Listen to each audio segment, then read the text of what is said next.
Hey guys, Mr. George Remus here, back with another build video for First Descendant. This time we're going to be looking at Ultimate Blair build for the new Season 3, Episode 2 activity, Supermassive Receptor.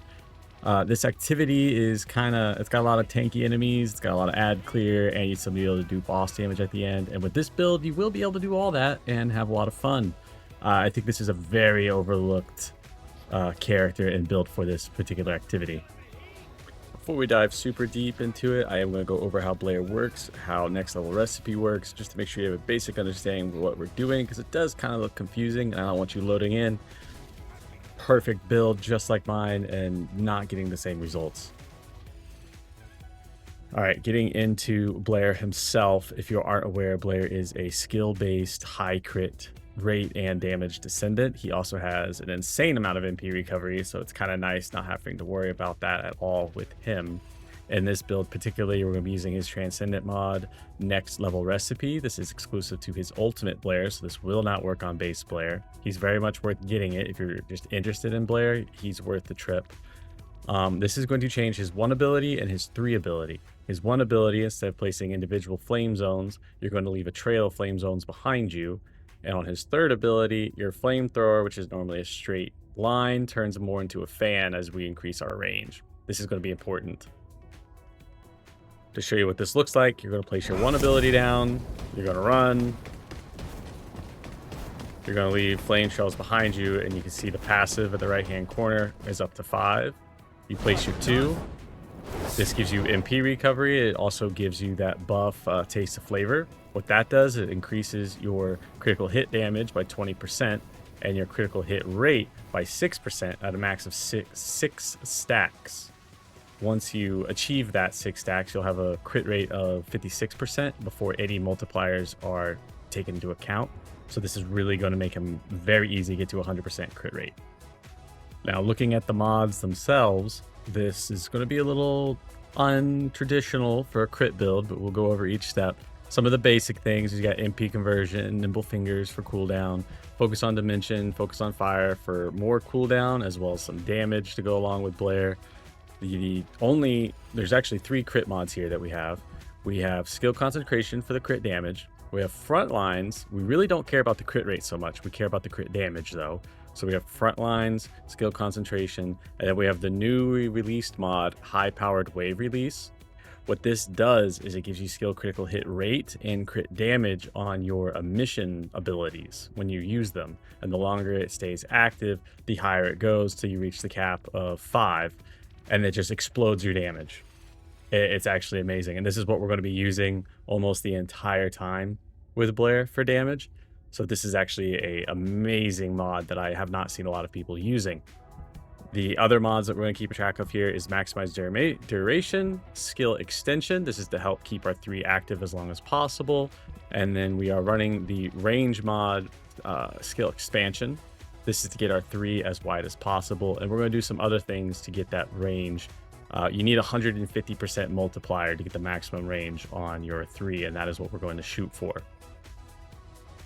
Now, the new trigger mods, we are looking at Wave Eruption. This actually gives you more additional damage. It's your skill tower times whatever your random roll is. Mine's 101%. And you get an incoming damage reduction. Mine's a 28% damage reduction while using your flamethrower. So on top of doing lots of damage, you're going to be tankier. And we're not even running any HP mods. This is actually super noticeable and actually really nice in this new dungeon. You might be looking at this and notice I don't have any Ancestors mods. I do have an Ancestor mod for Blair. I really want to make this video without the Ancestor mods because there's so many varieties of it.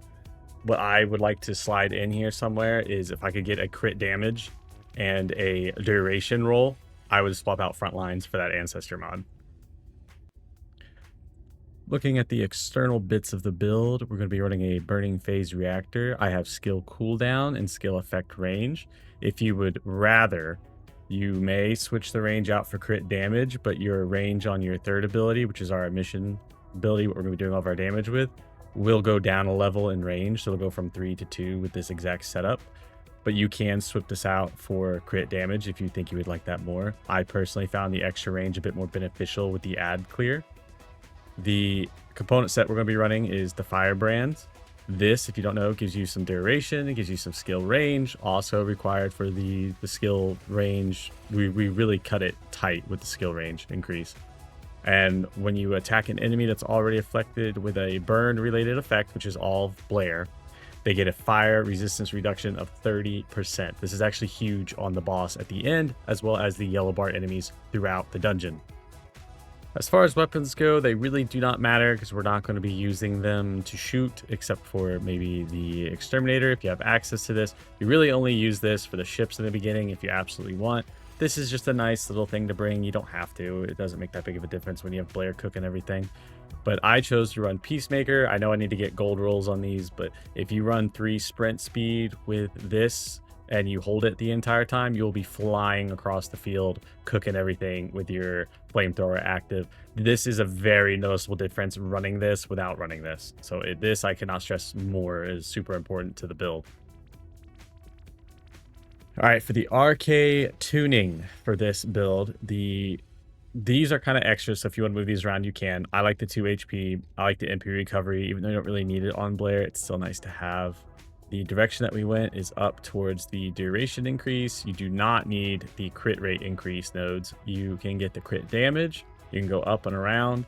For the mutant cell, I slotted in induced Arche eruption. This is from the new dungeon. It's got kind of a low drop rate. If you don't want to run this or you don't have it yet, Arche overheat shield is a good alternative. It's just not as consistent. This will also streamline with our emission build that we're going for with the flamethrower. So to me, this is the better fit. This you do have a little bit of leeway with what you want to do. You go all the way down, making sure we grab all the skill power, and then you grab this range node and this one. Both of these are important to make sure we get that level 3 flamethrower. For the inversion reinforcement, this is a little, you have a lot of leeway here. What I've been running, just because I like it, is I like the adrenaline surge. If you would rather run the extra cooldown, which you do not need, you can run the Arche circulation tactic. I like this for the movement speed. It's not up 100% of the time, but it is a noticeable speed difference, and we want to move as fast as possible. I like the HP recovery every 30 seconds with the chance of MP. You don't really need the MP, but this is also really nice in the boss room. And then finally, for the boss room, pain suppression. When your HP is 50% or lower, your max HP goes up. It's nice for the boss room because he can hit hard periodically. So this is a nice little like super save, comes in clutch time to time. Some final notes I want to make sure you guys are aware of before you pursue building this. I did make this for Supermassive Receptor. It does work everywhere that you need damage. I wouldn't use it against Colossi, but that's about it. If you're worried about ad clear, he does really strong ad clear throughout Supermassive, and he does decent boss damage.